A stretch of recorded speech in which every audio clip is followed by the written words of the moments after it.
আপন রান্নাঘর ও নিজের রান্নাঘর থেকে ওয়েলকাম সবাইকে। আসসালামু আলাইকুম। কেমন আছেন সবাই? আশা করি সবাই অনেক বেশি ভালো আছেন। তো আজ আমি নিয়ে আসলাম কেকের একটা ফুল ভিডিও। তো একই ভিডিওতে পাবেন কেকের বেস তৈরি, ক্রিম তৈরি এবং কেক ডেকোরেশন। তো ফুল ভিডিওটা দেখার জন্য আমার সঙ্গে থাকুন। তো তার জন্য প্রথমে আমি নিলাম একটা বাটি। আমি কেকের সব শুকনো ইনগ্রিডিয়েন্টসগুলো আমি চেলে নেব। তো প্রথমে দিয়ে দিলাম আমি 1/3 কাপ ময়দা, হাফ চা চামচ বেকিং পাউডার, সামান্য লবণ এবং 1/4 চা চামচ বেকিং সোডা। তারপরে দিয়ে দিলাম 2 টেবিল চামচ মিল্ক পাউডার আর 2 টেবিল চামচ কোকো পাউডার। তো এগুলো আমি ভালো করে মিশিয়ে নেব। স্প্যাচুলার দিয়ে মিশিয়ে নিয়ে আমি চেলে নেব। 3 থেকে 4 বার চেলে নিতে হবে।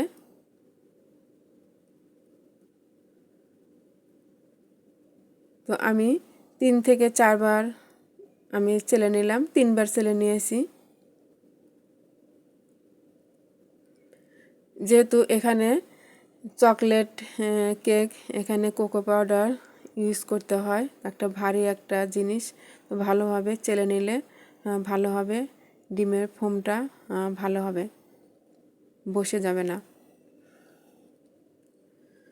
তো এখন আমি আমি 2টো ডিম নিয়েছি, 1 পাউন্ডের কেক হবে। তো 2টো ডিম আমি কুসুমটা আমি সরিয়ে নিয়েছি।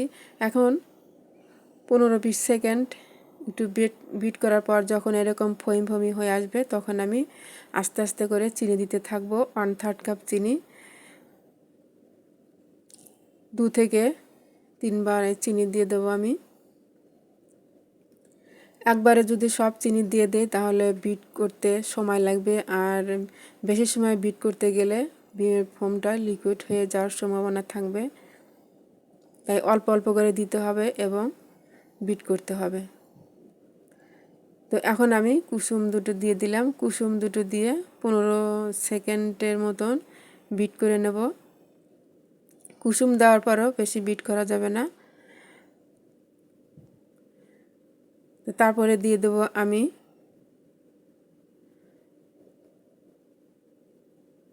1.5 টেবিল চামচ তেল। এখানে পঞ্চ কেকে সাধারণত তেল দেয় না, তারপরও তেল দিতে হয়, তেল দিলে ভালো হয় কারণ টেস্টটা ভালো আসে।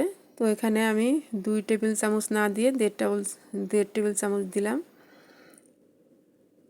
এই তো হয়ে গেছে। 7-8 মিনিটের মধ্যে আমার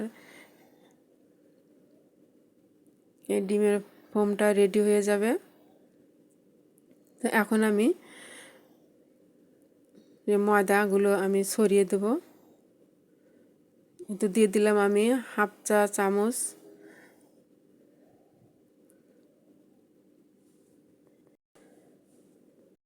চকলেট ইমনশন। তারপরে এখানে আছে 1/4 কাপ লিকুইড মিল্ক।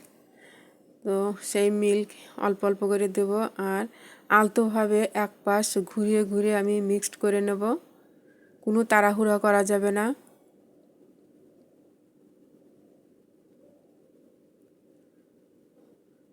ময়দা দিয়ে দেব 2 থেকে 3 বার, দিয়ে বাকি মিল্ক দিয়ে আমি মিশিয়ে নেব। আর দিয়ে দিলাম এখানে 1 চা চামচ ভিনেগার, দিয়ে আবারও সুন্দরভাবে এক পাশ ঘুরিয়ে ঘুরিয়ে মিশিয়ে নেব। কারণ তাড়াহুড়ো করতে গেলে ডিমের ফোমটা বসে যাবে, তখন কেকটা ভালো হবে না। আরেকটা কথা বলতে ভুলে গেছি, তেল দেওয়ার পরে 10 থেকে 15 সেকেন্ড বিট করতে হবে। তেল দেওয়ার পরে বেশি সময় বিট করা যাবে না, তাহলে ডিমের ফোমটা বসে যাবে। তো এখন আমি স্প্যাচুলার দিয়ে এখন আলতোভাবে উপর নিচ করে একটু মিশিয়ে নেব, যাতে করে নিচের দিকটা ভালোভাবে মিশে যায়।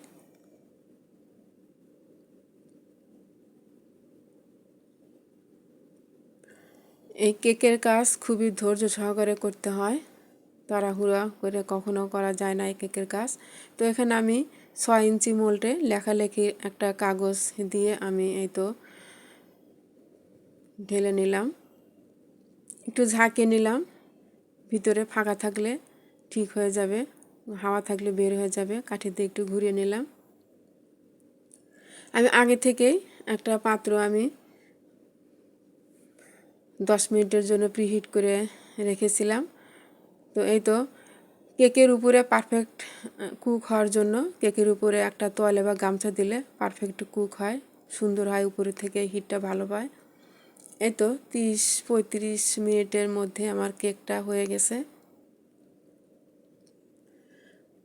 এই তো দেখতে পাচ্ছেন কেকটা কিন্তু অনেক পারফেক্ট হয়েছে, অনেক সফট হয়েছে। আর উপর থেকে যে কোনো কেক, পাউন্ড কেক বলেন, যে কোনো কেক উপরে যদি গামছা বা তোয়ালে দেওয়া যায় তাহলে একদম মাইক্রোওভেনের মতো একটা পারফেক্ট কেক হয়। তো আমি কেকটা ঢেকে রাখলাম। এখন আমি এপাশে গানাশ বানাবো। তো তার জন্য এখানে আমি 40 গ্রাম ব্লুবেরি ডার্ক চকলেট, সাথে আমি 1/4 কাপ লিকুইড মিল্ক, 1/4 কাপের একটু কম লিকুইড মিল্ক দিয়ে আমি গরম পানির ভিতরে দিয়ে আমি গলিয়ে নেব, লিকুইড করে নেব। কয়েক সেকেন্ড পর পর বাটিটা উঠিয়ে নিতে হবে, তারপরে আবার দিতে হবে, একটানা রাখা যাবে না, তাহলে গানাশটা নষ্ট হয়ে যাওয়ার সম্ভাবনা থাকবে। তো এখানে দুধের পরিবর্তে হুইপড ক্রিমও দেওয়া যাবে, যে কোনো একটা দিলেই হবে, সমস্যা নাই। তো এখন আমি ক্রিম তৈরি করে নেব। এই ক্রিমটা হচ্ছে ট্রপিক্যাল ক্রিম, এই ক্রিমটাও অনেক ভালো। তো এখানে আমি 1.25 কাপ ক্রিম নিয়েছি। তো এই ক্রিম ফ্রোজেন করা, ডিপ ফ্রিজে রাখতে হয়। আর কাজ করার 2 ঘন্টা আগে নর্মাল করে বাইরে রেখে নর্মাল করে, তারপরে নর্মাল ফ্রিজে রেখে ঠান্ডা করে বিট করলে ক্রিমটা ভালো হয়।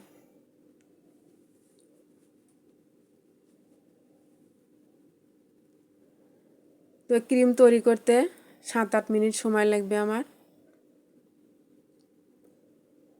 তো আমি বিটারের দুইয়ে দিয়ে আমি বিট করছি। তো এই তো প্রায় 90% হয়ে গেছে। এখন আমি যে গানাশ দিয়ে দেব, 2 টেবিলের মতন গানাশ দিয়ে দেব আমি, দিয়ে আবারও বিট করে নেব।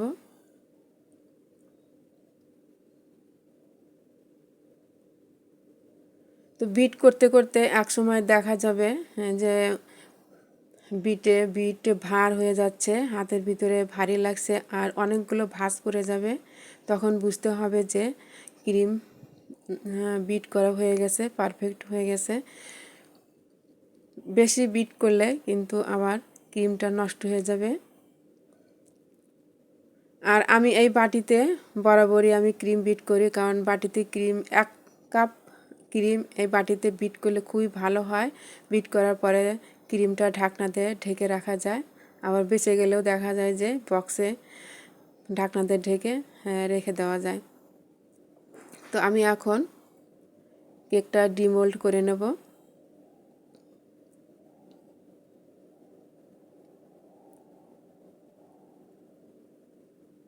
কিন্তু অনেক সুন্দর হয়েছে কেকের নিচটা। তো দেখতে পাচ্ছেন কেকটা অনেক সফট হয়েছে।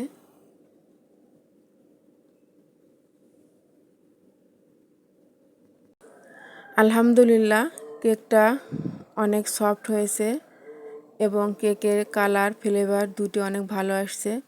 কোকো পাউডারের মান ভালো হলে, কালার ভালো হলে কেকের কালারটা ভালো আসে এবং ফ্লেভার টেস্টটাও অনেক ভালো আসে।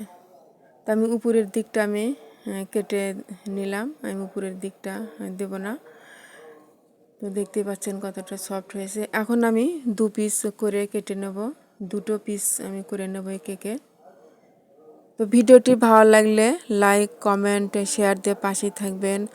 আমার ফেসবুক পেজ আপন রান্নাঘর এবং আইডি লিপি পারভিন, তো পাশেই থাকবেন ফলো দিয়ে। আর আমার ইউটিউব চ্যানেল নিজের রান্নাঘর, তো সবার কাছে রিকোয়েস্ট রইল আমার চ্যানেলের পাশে সবাই থাকবেন সাবস্ক্রাইব করে দিয়ে। এই তো আমার কাটা হয়ে গেল, এখন আমি ডেকোরেশন করব। তো এটা আমি যেহেতু এটা বক্স কেক, বক্সে এটা আমি সেট করব।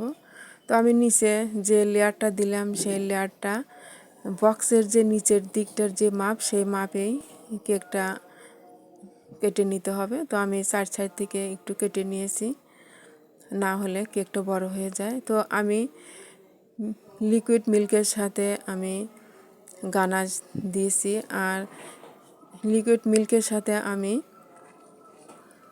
চকলেট ইমনশন দিয়েছি। যেহেতু আমার ক্রিমের ভিতরে ইমনশন দেওয়ার কথা মনে ছিল না, সেই জন্য আমি এই মিল্কের সাথে দিয়েছি। তো আমি 1/2 ইঞ্চির বেশি পুরুত্ব করে থিকনেস করে আমি ক্রিম দিয়েছি। তারপরে এতে দিয়ে দিলাম গানাশ। তারপরে তো দ্বিতীয় লেয়ার বা এটা শেষ লেয়ার।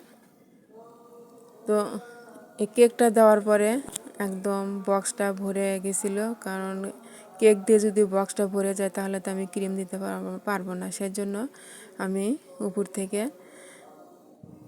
একটু কেক সরিয়ে নিলাম, সরিয়ে নিয়ে উপরে আবারও সিরাপ দিয়ে দিলাম।